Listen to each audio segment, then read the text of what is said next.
The issue of safety, something that I want to make sure the American public understand. It's not only safety when you inject somebody and they get maybe an idiosyncratic reaction, they get a little allergic reaction, they get pain. There's safety associated. Does the vaccine make you worse?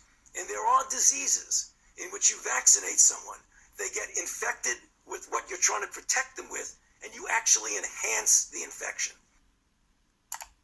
This is no mere theoretical risk.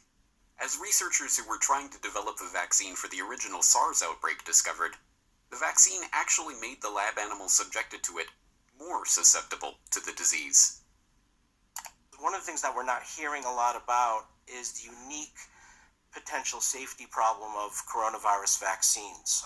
This was first found in the early 1960s with respiratory syncytial virus vaccines, and it was done here in Washington with the NIH and Children's National Medical Center, that some of those kids who got the vaccine actually did worse, and I believe there were 2 deaths in the consequence of that study. Because what happens with certain types of respiratory virus vaccines, you get immunized, and then when you get actually exposed to the virus, you get this kind of paradoxical immune enhancement phenomenon. And we don't entirely understand the basis of it, but we recognize that it's a real problem for certain respiratory virus vaccines. That killed the RSV program for decades. Now the Gates Foundation is taking it up again. But when we started developing coronavirus vaccines, and our colleagues, we noticed in laboratory animals that they started to show some of the same immune pathology that resembled what had happened 50 years earlier.